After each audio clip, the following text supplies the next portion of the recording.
Hello, this is Richie from the Metal Cell Podcast. I'm delighted to welcome Luke and Keith of Dog Tired. How the hell are you, lads? Hello. We're really good. Yeah, how's yourself? Flying, man. It's been too long since I've seen you. It's been way too long. We managed to get over Ireland just before COVID as well, but obviously that was amazing. Like being in Ireland, you're like, oh, this is such good crack, as you say. Yeah. And then immediately you get that all taken away with COVID, and I was like, oh, fuck, we've got to get back there as soon as possible. I know. Yourself and now Razor Sharp, Death Blizzard get a tour together. And maybe Iron Altar as well, and fuck it. That would be absolutely face melting. We'll just call it the Scottish Invasion. Yeah. Yes. But the last gig we played was that the last time I was in a venue watching live music was the last time that we talked. But, no way, was it? Yeah. That was the last time that we were at a gig. Jesus, lads, that's fucking insane. Unless the Hammer launch was after that, I can't remember. Oh, yeah, but I was really pissed for that. So. Yeah, we were unbelievably drunk for that, so it's fine. I was running that show and I was just like, who's that guy? Oh, he's So the reason why you're on is you've released a fucking fantastic track called Feast. Yeah, it's pretty heavy, like. We'll have a listen to it in a minute, but I must give a shout out to Jamie from Razor Sharp, Death Blizzard, who is busy writing the follow-up, and he called it Magnum. An ode to cheap magnums in little. I never even thought of that connotation. Is that true? Is he writing up the follow-up? Annoyingly, Magnum's actually probably a better name for a tune. That's what I was thinking. You could have missed a trick. But when's this going to end? Is it going to end with Cornetto? Or what's happening? Could do. The Cornetto trilogy were the Hot Fuzz ones, actually. So there's definitely potential there. So for me, we're going to give it a listen. And for those that haven't heard it yet, we'll play some of it there. Okay. Hopefully you can hear it.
That's layers and layers of heaviness.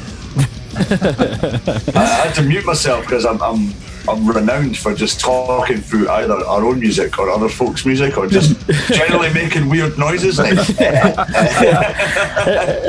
I just mute myself at the start of that when we're trying to promote the single. It's probably the best. Yeah. Jamie will 100% have like a track of just you making noises in between singing, like, because sometimes it's proper like.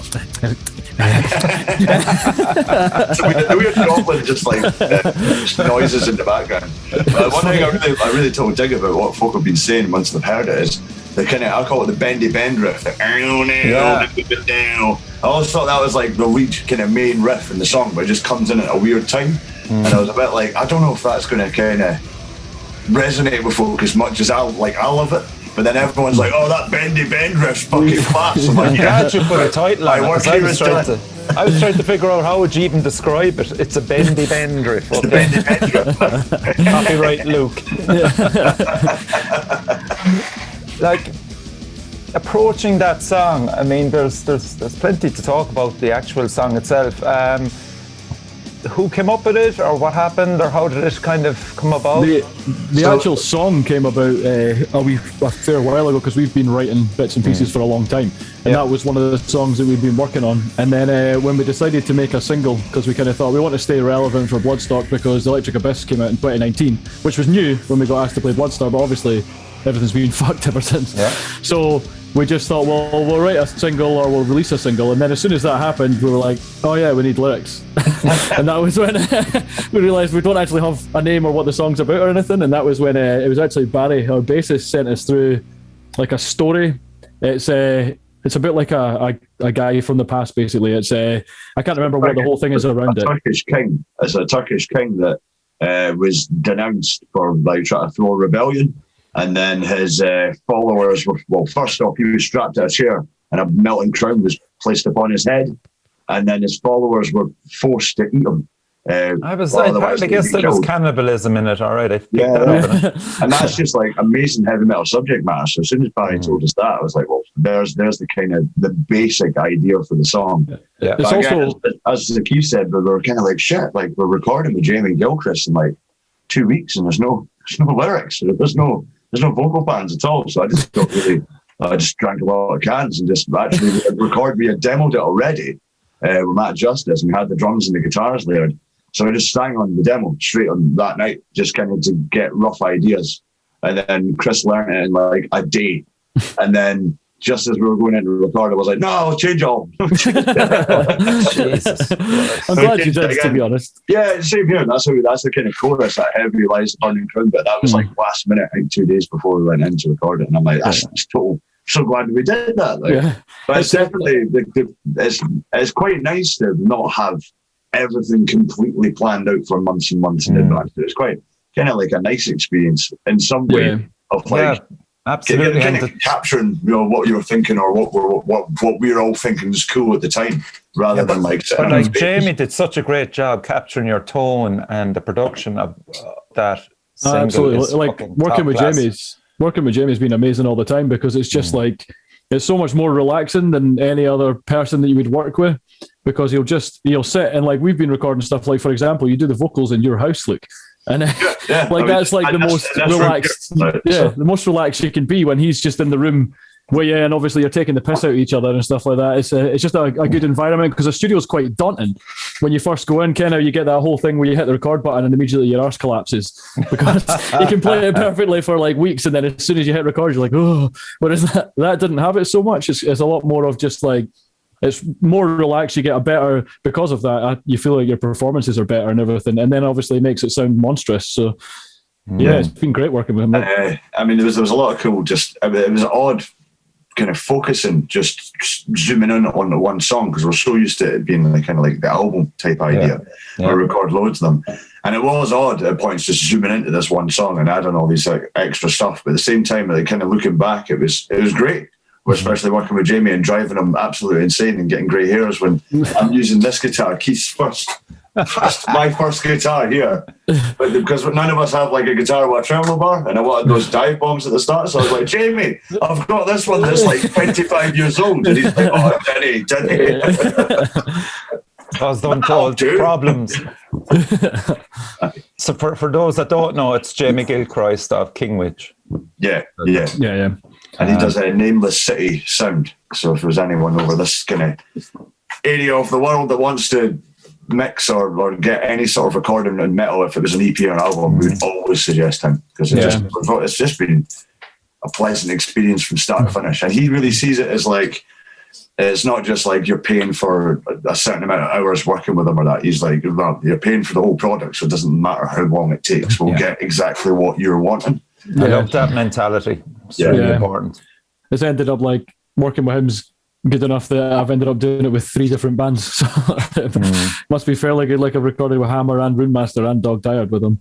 Did you not do that in like the space of like 2 months or something like you? Yeah, well, there was a time that I recorded within the space of 2 months, but that wasn't Hammer with Jamie. That was Hammer with Adam doing it. Yeah. Whereas this, it's just been 2 recent singles that we've done it where we've done it with Jamie. Yeah, and I'm glad you actually went with the dual vocals as well. Was that a conscious decision? Well, I think it's we've kind of, ever since Electric Abyss, we've always kind of been playing with that and doing that a lot more. Just because, like, me and Chris have like really different types of voices, but they go really well, especially when we're just shouting either a harmony or the same note. It just sounds really cool, and we always kind of said it kind of makes sense if there's a singer in the band as well as your main singer, get them singing. It makes complete sense when you just get as much noise going as possible. And it kind of changes the kind of force of, I suppose, like Dog Tired when we go on stage. Suddenly, like fucking, there's 2 singers going rage on the microphones. It's that like a total impending doom vibe. I can't remember you saying it recently. Keith, I didn't tell you this either. I'm trying to think who I was talking to about a couple of days ago, and they said, "Oh, we watched your live stream with Dog Tired," and then I got really confused because I was like, "Wait a minute, Luke's not the singer. Why is he singing?" And then he said it kind of threw him the whole set. So he was like, I don't think he was a particular metal fan, but he was hooked in. He was like, "This is interesting. I'm going to watch it to the end," kind of thing. It was the guy from Medusa Touch. Was it? Yeah. Yeah. I think we possibly beforehand had a little bit of a hang up just from what you expect from a band. Like you're like, oh, there's the lead singer, there's this, like the kind of setup that's normal. And then we were like, why? You can sing as well. Just throw you in there, make it as heavy as possible. Yeah, but again, it's just adds a different dynamic to the band. And look, you have your song now. You would know straight away it's Dog Tired, and all my mates that listened to it as well all thought it was class. So it's great. Yeah, that's cool. Like, cheers. It's good to hear that, because I don't know why I felt like there was almost more pressure on it being a single than like it being an album. I suppose like, so, yeah. It's one song. What if I'm thinking shite? What if we? I think everybody probably goes through that as a musician anyway. And it's, as you said, it's been a while since you released anything. So yeah. You know, I think another band that a lot of people will be interested to see what they'll come out with as well as 10 Ton Slug. Definitely. Like, especially with all the great news that those guys have been getting. Yeah. It feels like it's almost building up to the album that's going to be done that everyone's waiting for, and I can't wait to hear it. Like building up for what, 3 years, is it? At this stage, I've lost count. They're absolutely class guys as well. Like the 10 Ton Slug guys are amazing. Yeah. Whenever we're in Ireland, they're always like the best hosts. Yeah. And they get steaming, which always helps. Yeah. And I think the last was, I can't remember the name of it, unfortunately, but they released that Clash tune when it was their run up to Bloodstock in Hunting Ground, yeah. Yeah, shit, that was it. Yeah, it's a badass video, badass tune. And I could just sense the album's coming soon, like, definitely. I can see some total sniffing slug riffs coming out. Like, I'm glad actually as well you went with the 5th member of the band, Alan Swan. Oh, of course, It's a no-brainer to go with him in this like neck of the woods for a video. I mean, he's just getting better and better. I call him Spielberg. The boy's got Spielberg in him. How hard was it for him or ye to not go crazy? I mean, in the end, he ultimately decided on the band shoot inside the, we'll say, a warehouse. Yeah. But I mean, Alan strikes me as the type of guy that would willingly have you sitting on a fucking platform in the middle of the North Atlantic Sea getting attacked by zombies, you know, that kind of thing. I think he would be up for anything. That's a great idea. I'm going to write that down and say, Alan, Richie's got this idea. I think Alan would take anything, basically, and happily go with it and just do the best that he can do, which is always really good. So I think any sort of thing that you go to him with, any video idea, he's going to be happy. I think it's just more that we've been going for a more grounded style of video recently, just through choice, because I quite like it. Like the old I'm Broken and like 5 Minutes Alone and stuff like that. Those videos are just the guy's playing in a room with some cool lighting, and it feels intense and it feels really like claustrophobic, and that's cool. And I think that's what we were kind of going for. Maybe the next one is going to be obscene in like a horror movie or something. Yeah. But, scanners full on exploding heads from riffs. I'll be action. But I think it was also as well because of COVID and because it was like recorded in like lockdown time. And as soon as you start to think about going extravagant or even inviting more people along to be in the video, that's where it can. We were obviously going to bump into snags, so it was better to just do something simple that we knew we could all be there and get it done. And when we actually went to editing, I said this to Paul from Slow Dragon Music, saying when we did the Lord of the Vile editing, it was like the worst experience ever because it was the first lockdown and we had to do it over Skype. So we're editing, Alan's editing on one Mac while talking to me on Skype and then sending me files, and it took just ages. And we were just saying pretty much how better would it be if we were just in the same room at the same time. And with this video, I mean, it's also just because he's got better at editing anyway. I turned up saying, right, I'll come up and look at the version that you've got just now. And the version was pretty much finished. It's what you see. But there was a couple of bits and bobs. I was like, not like it was out of time or anything like that. More just like, I'm sure there was a cooler angle. It keeps doing that fill there or whatever. So we changed bits and bobs, and that took about 40 minutes. And then we just sat talking shite for the next like hour or that. And it was finished. It was done. Like, that's how quick it was. So Jesus. Okay. So it was just a full day, a day or half a day shoot? It was a day shoot. A day shoot. Yeah. Just because we kind of went through it a lot more in previous videos. What can happen is you think, we've got loads in that, but you actually don't. So it's best to just get as many shots as you can. Stuff. And any ideas that folk have got, just try them and make sure everything's filmed. So when it comes to the editing, it was so easy for Alan because he's like, there's no part of the song that's going to be missing. Yeah, it also gives you the stupid trailers if you keep filming everything. Yeah, that was class. Luke tiptoeing past the camera. I should have taken the one stress before that because that was like at the end of filming the video. Like we've been there for like 7-8 hours or something, and there's a point like he was just staring into space. He forgot who he was. Chris just lost his mind. It's like, he's going to use that as a killer. Just click it. He's getting old now. He kind of just kind of loses it after a while. Happens to us all. And you gave a big shout out to Matt Justice as well. How important was he with the whole process? So Matt was he recorded the drums with Keith for the demo and helped me track the guitars and stuff like that, and also gave us a space for recording the video. Which is an undisclosed location, which everyone knows. Which is really obvious if you look at it. But Matt's a great guy, and he's always ready to help us out. And also he's coming down to Bloodstock with us to do the sound and stuff like that. So it's nice, proper heavy metal. Like. Okay, so let's talk about Bloodstock since you brought it up. Have you decided on your set list? Yes, we have. How many songs? You needn't name them, but how many? At the moment, 5. 5. Yeah. Oh, so what have you got? Like 35 minutes? Is it? 40 it's 30, I think, that we've got. But we're going to absolutely blast it in 30 minutes and just be as intense as we can be for 30 minutes. So full force. Yeah, full force, basically. Yep. The most intense songs we can play. Are you going to avail of their offer of the recording and videoing it? What was that, sorry? Are you going to avail of Bloodstock? They offer to record it and video it as well, Fee. We'll look into that and we'll chat to the guys when we're down there and stuff like that. But there's nothing cooler than seeing a recording from Bloodstock anyway. So. Yeah, as far as I could see it in the thing, it was like they record it anyway.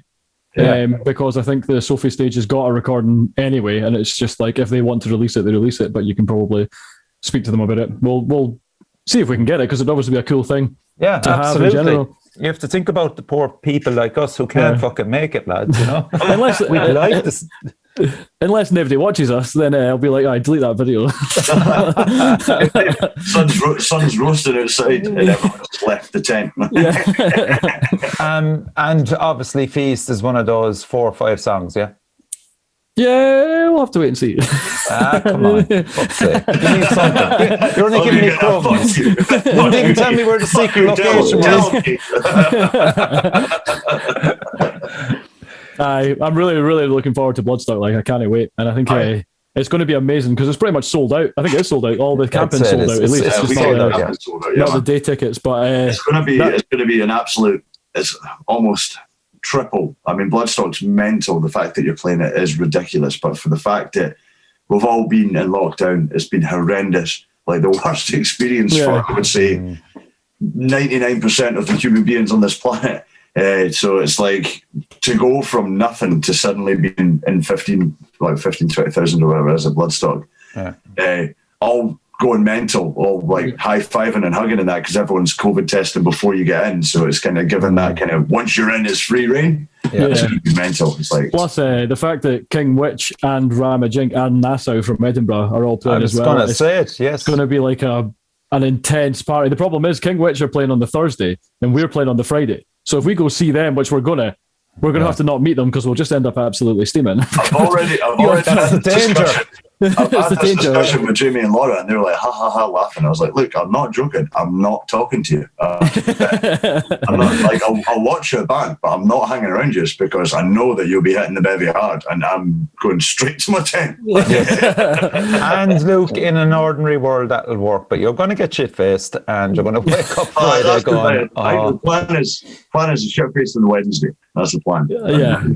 Because I mean, there's no helping that. As soon as you arrive, you're so excited. But you're going to meet a load of the Irish lads over there as well. It's just going to be chaos, lads. Yeah, it's going to be. I just say, I'll send you photographs. I wouldn't plan anything. Don't send me no fucking photographs.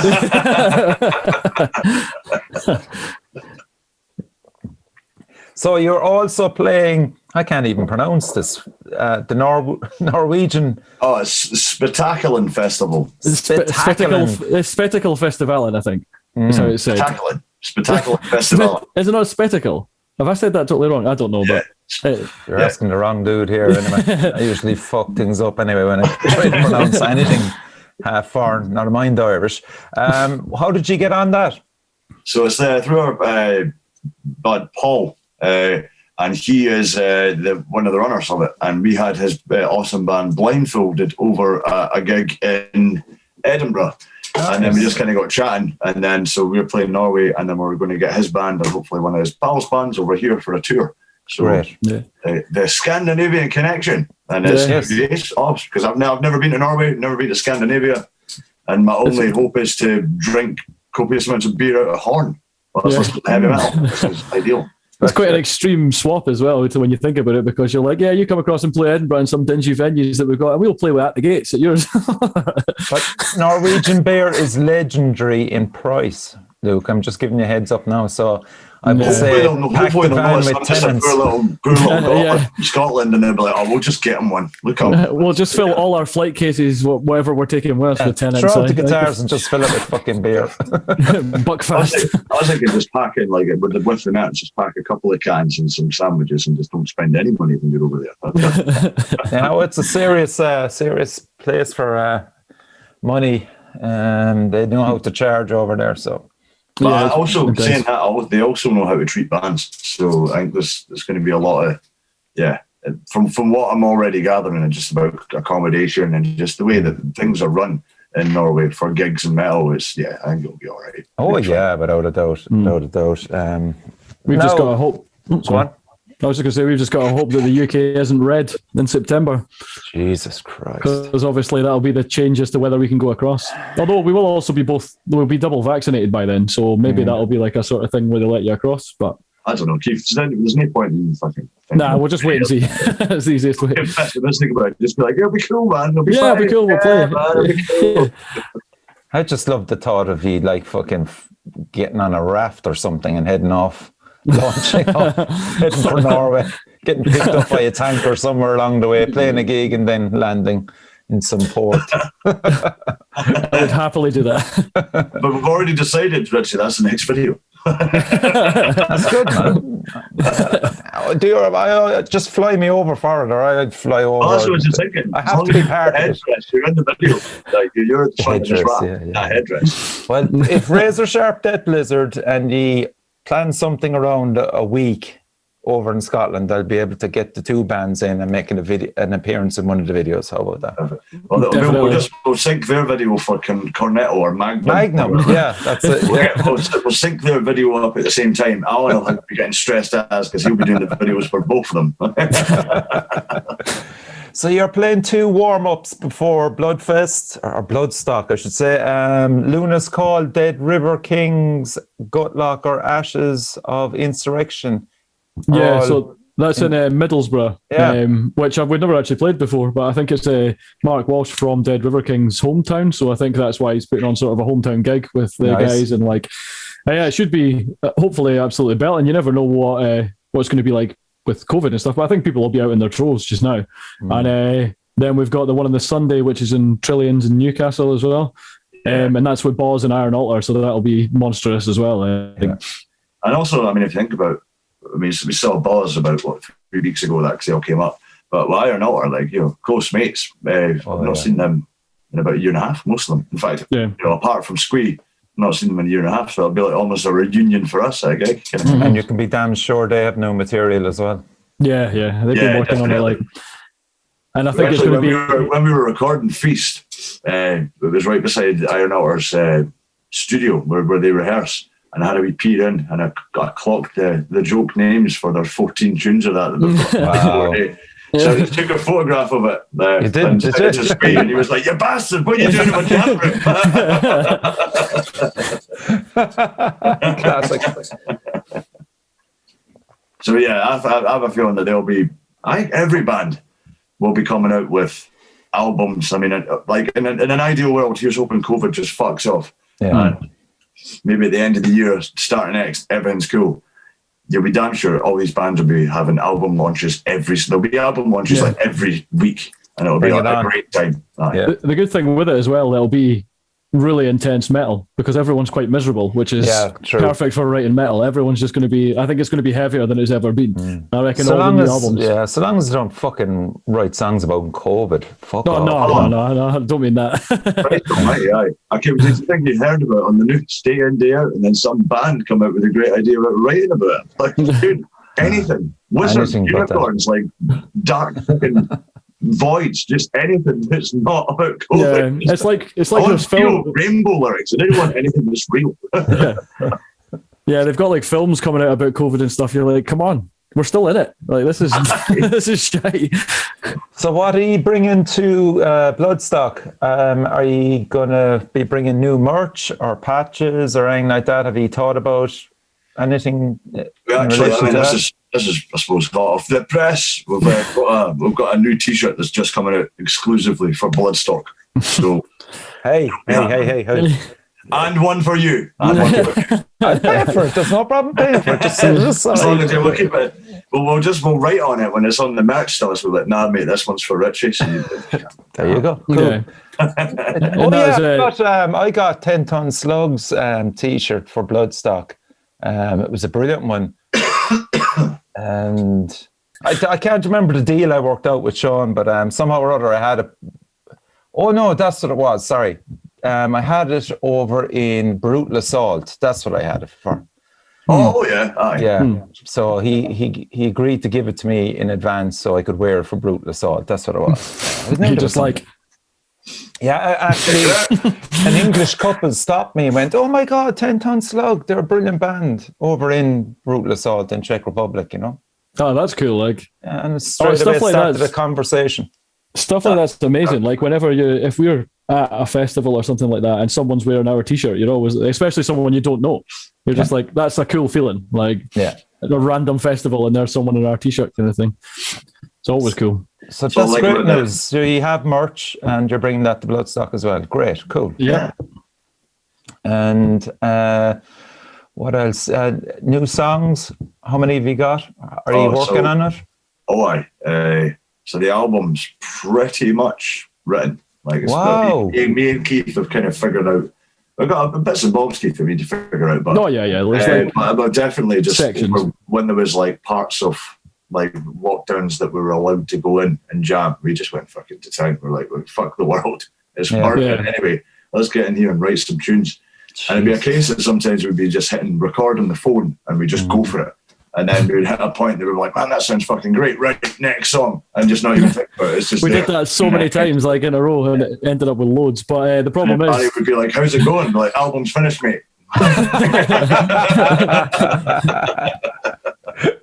Brilliant. So we haven't really thought about lyrics and stuff like that. So we're zooming that with Chris. And there's a couple of, I think there's probably about 6 or 7 that are like definites, like they're done, they're solidified, and then we'll work out a couple more. Yeah. But yes, I mean it's nice going. It's going to be nice going back to them, because right now this kind of been run up to Feast. We've just been working on that loads and then getting the set back up to scratch. Mm-hmm. So it's going to be nice to go back going, what's going on there? I just remember it being cool. Yeah. I'm not going to remember any of them. Like, well, we've listened to them on the phone recording, steaming enough. Yeah. Oh, listen to this bit, and then no one else in the room kens what's happening because it's just white noise. We're like,